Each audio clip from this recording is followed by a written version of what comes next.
28% of EMS fatalities are caused by vehicle crashes, and this number is on the rise. To avoid becoming one of these statistics, you need to apply a combination of knowledge, skill, and attitude.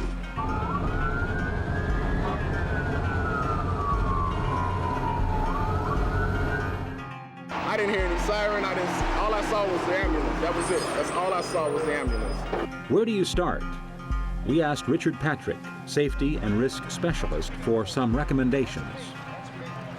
In our industry, absolutely nothing can supersede the safety of the emergency response personnel. Obviously, we're responding to assist people in their time of need, and we need to get there safely. So the organization themselves needs to make sure that they are selecting the right people, providing quality education and training, have good policies, and enforce them. That's all number one. Number two then is the providers themselves, the drivers of those vehicles, as well as the crew members on board those vehicles, making sure that those policies are adhered to and following them specifically. Safe driving practices is more off the job than on the job. You know, the job can teach you the practices, but you do more driving in almost all professions off the job in your own personal vehicle than you do specifically in an emergency vehicle. Thus, to create a habit change of safe practices, you need to be practicing those things, those items, both on and off the job. And the third area is the public. You know, nobody's exempt from this. There is a public responsibility here as to knowing what to do when approached by an emergency vehicle, especially under emergency response conditions. But the issue surrounding that deals with our society today's inattentiveness to the surroundings, and the mere focus of their priorities are number one, and they're concerned in most instances of getting from point A to point B and not what's going on in between. You need to be familiar with local and state laws and adhere to them.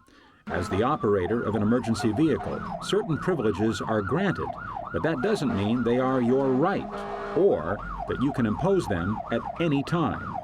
You may not jeopardize the safety of others. The consequences can be severe.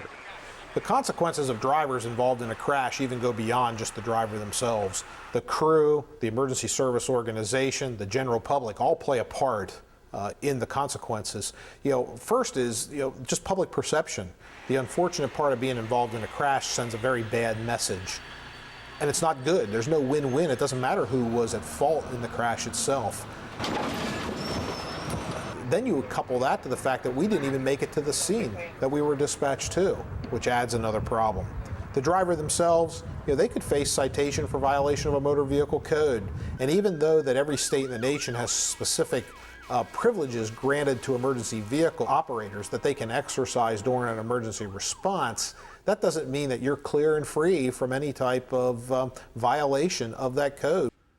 Statutes vary, but most jurisdictions give the following privileges to an emergency vehicle operator when responding to a true emergency.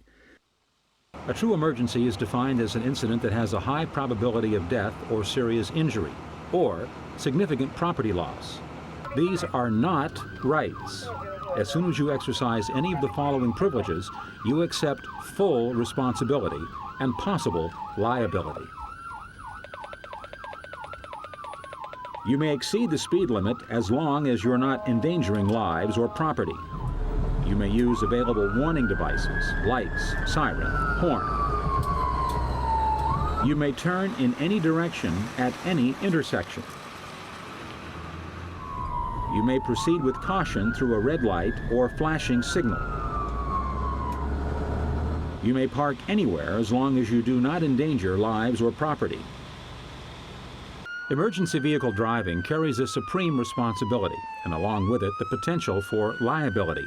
You must always drive with due regard to the safety of others. This means no one gets hurt, no damage occurs, and safe practices are followed.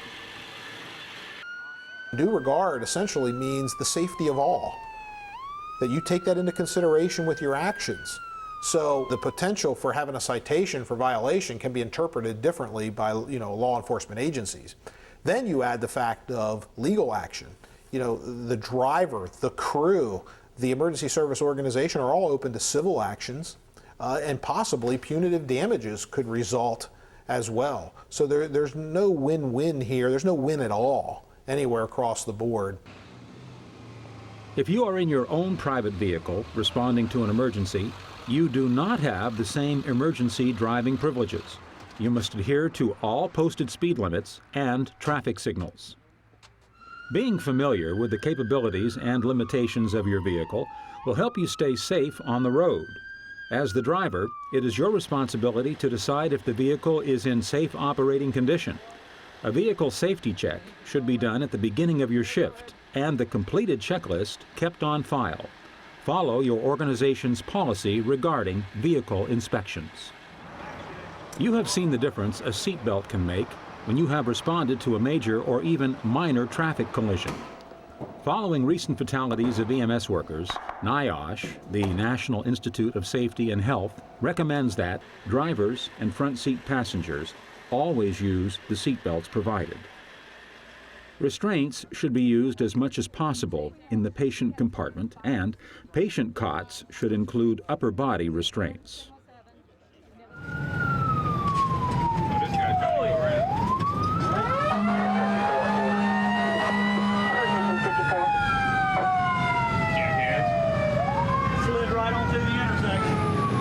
Your highest risk for the most injuries and fatalities is at intersections. Extreme caution should be taken when approaching any intersection. An initiative by VFIS identified intersections as the most frequent location for major collisions involving emergency vehicles. Their program, Operation Safe Arrival, focuses on the safest ways to approach intersections. Many crashes can be avoided. Here are some recommendations. Do not rely on warning devices to clear traffic. Scan for all possible hazards. Slow down before reaching the intersection. Change the siren cadence 200 feet from the intersection. Avoid driving on the wrong side of the road. Establish eye contact with other drivers. Come on, stop! Stop! You should always be prepared to stop. You cannot force the right-of-way or assume it until the other driver yields to you. Some departments are beginning to increase safe driving awareness through behavior modifications and risk-controlled technology. Driving simulators, which are much like a flight simulator, help drivers become more comfortable and aware using simulated driving conditions and introducing potential hazards. Once the driver has mastered competency on the simulator, they can then go out to a real course and confirm these skills. Some agencies are employing black box technology in their vehicles. This records all the dynamic and physical forces that existed and were applied while you were driving your vehicle. These have the potential to be a tremendous behavioral modification device. Palm-sized cameras are also effective. They are mounted by the rearview mirror and record what the driver sees and hears. These cameras help increase awareness, identify high-risk driving behaviors, and help protect you or your department from claims of liability. The camera continually records sights and sounds inside and outside of the vehicle. When a triggering event occurs, like a sudden stop or an impact, events leading up to and after are all saved for later analysis.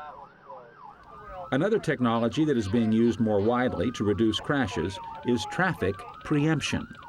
Traffic preemption systems are designed to essentially allow the emergency vehicle operators or the people in the front of the vehicles to change the traffic light ahead of them from red to green at a safe distance. Now, it doesn't keep it green in all directions. It puts it through the cycle where the opposing traffic gets their yellow and then their red light.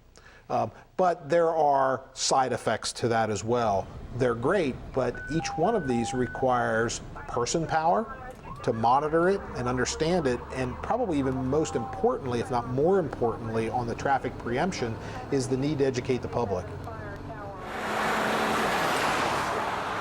Remember, you are accepting full responsibility for your actions when you drive with lights and sirens. Your actions and decisions must always reflect due regard to the safety of others. If you don't, the consequences can be very serious. On a final note, I'd like to just point out that we must remember safety is job one. Few things in the emergency services arena carry the responsibility and, unfortunately, sometimes the most severe consequences associated with driving an emergency vehicle. Driving as a whole is a privilege. Driving an emergency vehicle under emergency response conditions is perhaps the greatest privilege that exists on the highways today. As a provider in the emergency services arena, remember that safety is number one. Follow your policies and procedures.